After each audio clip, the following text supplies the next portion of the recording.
গতকাল জাতীয় ঐক্যমত্য কমিশনের সাথে একটা বৈঠকে প্রধান উপদেষ্টা বিতর্কিত 3টা নির্বাচনের সাথে জড়িত সংসদ নির্বাচন আয়োজনে জড়িত সাবেক প্রধান নির্বাচন কমিশনারগণ ও নির্বাচন কমিশন সচিবালয়ের সচিবদের ভূমিকা তদন্তে অবিলম্বে একটি কমিটি গঠনের জন্য সংশ্লিষ্ট কর্মকর্তাদের নির্দেশ দিয়েছেন। বাংলাদেশে গত 3টা নির্বাচন এই দেশের গণতন্ত্রকে ধ্বংস করার পথে অসাধারণ ভূমিকা রেখেছে। ইনফ্যাক্ট নির্বাচন ম্যানিপুলেট করে ক্ষমতায় থাকার চেষ্টাটাই হচ্ছে আমাদের এই দেশ ধ্বংসের প্রধান কারণ। শেখ হাসিনা জনগণের ম্যান্ডেট নেবেন না, গায়ের জোরে তিনি ক্ষমতায় থাকবেন, এবং যেহেতু এক দলীয় রাষ্ট্রে পরিণত করেননি তার পিতার মতো, তাই একটা নির্বাচন খেলা প্রয়োজন ছিল। এখন প্রশ্ন হচ্ছে 3টা নির্বাচন নিয়ে কতটুকু কি করা যাবে। আমরা যদি খেয়াল করি 2014 এবং 2024 সালের নির্বাচনে মোটা দাগে ভয়ঙ্কর রকম কারচুপি হয়নি। ভোটের পার্সেন্টেজ বাড়িয়ে টাড়িয়ে দেখানো হয়েছে, সেটা ঠিক আছে। যেমন 2014 সালে নাকি 40% ভোট, মানে যে সিটগুলোর নির্বাচন হয়েছিল 5 জানুয়ারিতে, ভোট যেগুলোতে হয়েছিল সেটা সংখ্যায় সম্ভবত 147-153টা বিনা প্রতিদ্বন্দ্বিতা হয়ে গেছে, সেখানে নাকি 40% ভোট কাস্টেড হয়েছে। মিথ্যা কথা। 24 সালে একই রকম ব্যাপার, প্রচুর মিথ্যাচার ছিল, সেটা একদিকে। এবং 24 সালে তুলনামূলকভাবে সম্ভবত এই মিথ্যাচার তুলনামূলকভাবে কম ছিল, কারণ ওখানে কন্টেস্টেড হয়েছে সিটগুলো তাদের মধ্যে। আমরা এটাকে আমি আর ডামির নির্বাচন বলে চিনি, বাংলাদেশে এটা লেখা থাকবে এইভাবে। আমরা নিশ্চিতভাবেই চাইব অন্য দুটো কমিশন নিয়ে প্রচুর কথাও, কিন্তু আমি দীর্ঘদিন থেকে 2018-র যে কমিশন আছে সেটা নিয়ে কথা বলে যাচ্ছি, নুরুল হুদা কমিশন। আমি নির্বাচন ব্যবস্থা সংস্কার কমিশনে যখন কাজ করছি, ওই শুধু 18কে টার্গেট করে হলেও একটা আলাদা কমিশন তৈরির কথা জোর দিয়ে বলার চেষ্টা করেছি ব্যক্তিগতভাবে, বাইরেও বলেছি। ইনফ্যাক্ট এইসব কিছুর আগেও যখন শেখ হাসিনার রেজিম চলছিল, 18 নির্বাচনে অবিশ্বাস্য কতগুলো স্ট্যাটিস্টিক্স আছে যেগুলো দিয়ে আসলে খুব চমৎকারভাবে এই লোকগুলোকে, মূল কুশীলব যারা, পুরো কমিশন, সিইসি এবং আদার কমিশনার্স এবং নির্বাচন কমিশনের যিনি সচিব থাকেন 18 সালে যিনি সচিব ছিলেন হেলাল উদ্দিন, তার কথা কেউ আমরা ভুলব না নিশ্চয়ই। ওই ভদ্রলোকের পর রিওয়ার্ডেডও হয়েছেন, তিনি এলজিআরডিতে সিনিয়র সচিব হিসেবে গেছেন। এমনকি তার সময় শেষ হওয়ার সময় তাকে প্রমোদ ভ্রমণ করিয়ে আনানো হয়েছে শিক্ষা সফরের নামে ইউরোপে। এগুলো আমাদের মনে আছে, যেহেতু প্রচুর কথা বলেছি, স্মৃতিতে আছে, জল করছে। কয়েকটা পরিসংখ্যান, সবচেয়ে স্ট্রাইকিং পরিসংখ্যানটা পরে দিচ্ছি, কিন্তু কতগুলো পরিসংখ্যান, এবং যেটা সবচেয়ে স্ট্রাইকিং পরিসংখ্যান সেটা দিয়েই আসলে ব্যাক ক্যালকুলেশনের মতো করে ওই কেন্দ্র থেকে শুরু করে ওখানে প্রিজাইডিং অফিসার কে ছিলেন, ওই আসনের সহকারী রিটার্নিং কে ছিলেন, এভাবে ব্যাক ক্যালকুলেশন করে নির্বাচন কমিশন পর্যন্ত আসা যাবে। এমনি কতগুলো, মানে ওই নির্বাচনে 99% ভোট পড়েছিল 127টা কেন্দ্রে, 98% পড়েছে 204টা কেন্দ্রে, 97% 358, 96% 516, 96, তার মানে হচ্ছে 96 থেকে 100% ভোট পড়েছে 1418টি ভোট কেন্দ্রে। 90-95% ভোট পড়েছে, খেয়াল করি 90 থেকে 95, 6484টি কেন্দ্রে, মানে 90%-এর বেশি ভোট দিচ্ছে। 80 থেকে 89% ভোট পড়েছে 15,719টি ভোট কেন্দ্র, আর 70 থেকে 79 পড়েছে 10,053টি কেন্দ্রে। ইন্টারেস্টিং আরও যে পরিসংখ্যান যেগুলো আসলে ব্যবহার করতাম আমরা প্রচুর, 75টি আসনে 587 কেন্দ্রের সব বৈধ ভোট একটা কেন্দ্রে পড়েছে, একটা মার্কায় পড়েছে।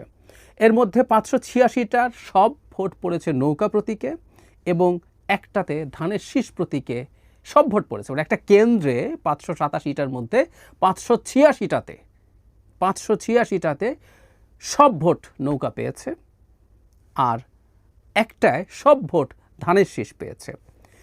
1177টি কেন্দ্রে বিএনপি 0 ভোট পেয়েছে। মানে বাংলাদেশের মতো দেশে বিএনপির মতো একটা দল 1177টা কেন্দ্রে 0 ভোট পেয়েছে। 2018 সালের নির্বাচনে আওয়ামী লীগের ভোটের পার্সেন্টেজ পেয়েছে তারা, সেটা হলো 82.24%। আর 1973 সালের নির্বাচনে মুজিবের দল পেয়েছিল, শেখ মুজিবের যে আওয়ামী লীগ, তারা 73% ছিল, এবং 70 সালে যেই নির্বাচন হয়েছিল এখানে কলাগাছ জিতছিল, সেখানেও 74% ভোট পেয়েছিল। এরকম আরও বেশ কিছু ডেটা আছে, কিন্তু সবচেয়ে জরুরি যে ডেটাটা, যেটা দিয়ে আসলে সব কাজ করে ফেলা সম্ভব, সেটা হচ্ছে 103টি আসনের 213টি ভোট কেন্দ্রে শতভাগ ভোট পড়েছে। আবারও বলছি, 103টি আসনের 213টি ভোট কেন্দ্রে শতভাগ ভোট পড়েছে। এই যে 213টা কেন্দ্র, এটা আমি আওয়ামী লীগের সময় প্রচুর বলতাম যে এই 213টা কেন্দ্রকে যদি আমরা টার্গেট করি, মানে 99% ভোট পড়েছে এরকমও অনেক কেন্দ্র আছে, কিন্তু টেকনিক্যালি কেউ বলতে পারেন, যদি আমরা খুব ভালোভাবে যদি খোঁজ খবর করি, তাহলে দেখা যেতে পারে যে 1% ভোটারের মৃত্যু অথবা অন্য জায়গায় থাকার সম্ভাবনাগুলো যদি ওই সময়কার সার্ভেটা করা যেত, তাহলে সেটা করা যেত, সেগুলোকেও এর মধ্যে আনা যায়। কিন্তু 100% ভোট কোনোভাবেই এটাকে জাস্টিফাই করা যায় না। একটা কনস্টিটিউয়েন্সিতে ভোটার তালিকার কোনো মানুষ মারা যায়নি, কোনো মানুষ দেশের বাইরে নেই, কোনো মানুষ এলাকার বাইরে নেই, এটা টেকনিক্যালি ইম্পসিবল। সো চোখ বন্ধ করে এই 213টা কেন্দ্রে ভোট ডাকাতি হয়েছে, রাতে সিল মারা হয়েছে। এখানে যারা কেন্দ্রগুলোতে প্রিসাইডিং অফিসার ছিলেন তাদেরকে ধরা, এবং এটার সাথে ধরে ক্রমাগত আসতে থাকবে, কারণ এই 213টাতে এই ঘটনা ঘটেছে, এবং এটার সাথে জড়িত অনিবার্যভাবেই এগুলো ধাপে ধাপে সহকারী রিটার্নিং অফিসার পর্যন্ত যাবে, কারণ তারা এগুলো রিপোর্টেড হওয়ার কথা। রাতের ভোট যদি হয়, তারা কী করেছেন, তাদের কী ব্যবস্থা দিচ্ছেন, তারা এবার পরবর্তীতে এসে তারা নির্বাচন কমিশনকে এটা জানিয়েছেন কিনা, নির্বাচন কমিশন কী করেছে। আমাদের মনে থাকার কথা, যখন এরকম এই কাজটা, এই কম্পাইলেশনের কাজটা সুজন করেছে, তারা খুবই গুরুত্বপূর্ণ একটা কাজ করেছে। এটা ডেটা পাবলিকলি অ্যাভেলেবল ডেটা নিয়ে তারা এটাকে কম্পাইল করেছেন, খুবই ভালো একটা কাজ হয়েছিল, সেটা তারা করার চেষ্টা করেছেন। এবং যখন নির্বাচন কমিশনকে জিজ্ঞেস করা হয়েছে, তারা বলছে সেটা কেউ অভিযোগ করেনি, মানে এটাকে এড়িয়ে যাওয়ার চেষ্টা করেছেন।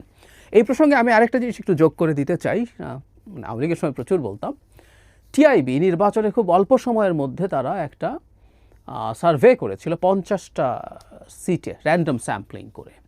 এর মধ্যে 47টা সিটে তারা কোনো না কোনো ফর্মের অনিয়ম পেয়েছে, 47টা, তার মানে 94%। 33টা সিটে রাতে সিল মারার প্রমাণ পেয়েছেন তারা, মানে 66%। এটা আরও বেশি নিশ্চিত তারা তাদের সার্ভেতে পেয়েছেন। মজার ব্যাপার, তারা বলেছিলেন যে এই ব্যাপারে সাপোর্টিং ডকুমেন্টস তাদের কাছে আছে, এবং আওয়ামী লীগ তখন মেঠো বক্তৃতা করতো তাদের বিরুদ্ধে। বহু সময় আওয়ামী লীগের লোকজনকে চ্যালেঞ্জ দিয়েছিলাম যে টিআইবির বিরুদ্ধে একটা মামলা করেন, কারণ টিআইবি আপনাদেরকে নিয়ে ভয়ঙ্কর মিথ্যাচার করছে। আপনারা কগনিজেন্স নিচ্ছেন কিন্তু, কারণ আওয়ামী লীগ শোরগোল করছে, টিআইবির বিরুদ্ধে কথা বলছে, তাদের ফান্ড কোত্থেকে আসে, এটা কোথায় দেখে নেব, তারা পশ্চিমাদের হয়ে এসব মিথ্যা কথা বলছে, কিন্তু লিগাল কোনো অ্যাকশনসে যায়নি। সো টিআইবির কাছেও ডেটা, ওই সময়কার সার্ভে ডেটা আছে, বা আমরা এখনও যদি আসলে বিশেষ করে রাতের ভোটের আরও কিছু তথ্য খুঁজতে চাই পাবো, কিন্তু 213টা ধরে ব্যাক ক্যালকুলেশন করে এই কমিশনটাকে ধরা যায় এবং ওই হেলাল উদ্দিনকে ধরা যায়। কি আস্ফালন দেখাতো ওই সচিব, আমাদের নিশ্চয়ই মনে আছে ওই সময়টার। আর ওই সময় ইলেকট্রাল প্রসেসের ওই সময় যা হচ্ছে, খুব ক্লোজ অবজারভার ছিলাম, টকশোতে যেতাম, লিখতাম। সো খুব সিরিয়াসলি এই জিনিসগুলো ফলো করার চেষ্টা করেছি, ওগুলো আমার মনে পড়ে, খুব জাজ্জল্যমান আছে আমার স্মৃতিতে। আমরা 3টা নির্বাচন নিয়ে কাজ করব, এটা দীর্ঘমেয়াদী কাজ হবে, এটা চলতে থাকুক, একটা রীতিমতো কমিশনের মতো তৈরি হওয়া দরকার। তারা বাকি দুটোও করবেন, কারণ 14 সালে তো আসলে বিএনপি যখন নির্বাচনে আসেনি, তখন টেকনিক্যালি এই রকম ডাকাতি আওয়ামী লীগকে করতে হয় নাই। অনেকে বলেন যে 2018 সালের নির্বাচনে বিএনপি না যাওয়া উচিত ছিল। প্রথম কথাটা হচ্ছে, বিএনপি 18 সালের নির্বাচনে যদি না যেত, তার নিবন্ধন বাতিল হয়ে যেত, এবং তাতে তার মার্কা নিয়ে নেওয়ার সমূহ সম্ভাবনা ছিল, যেটা অন্য কাউকে দিয়ে দেওয়া যেত। এবং তার চাইতে জরুরি কথা, ওই নির্বাচনটায় বিএনপি গিয়েছিল বলেই আওয়ামী লীগের আসলে কবর রচিত হয়েছে। আমি এভাবে বলি, 29 তারিখ রাতের বেলা আওয়ামী লীগ সুইসাইড করেছিল, আমি এভাবেই বলি। আমি ওই সময় ওই তারিখকে সামনে রেখে যখন ভিডিও করেছি, আমি ঠিক এরকম হেডলাইন দিয়েই করেছি। ওই দিন আওয়ামী লীগের দল হিসাবে টিকে থাকার ন্যূনতম সম্ভাবনাটা শেষ হয়ে গিয়েছিল, এবং ওই দিনই আওয়ামী লীগের এর আগ পর্যন্ত যে একটা ফ্যাসিস্ট দল বলি আমরা, সেটা শেষ হয়ে গিয়েছিল। এরপর আপাদমস্তক একটা মাফিয়া রেজিমে পরিণত হয়েছিল আওয়ামী লীগ।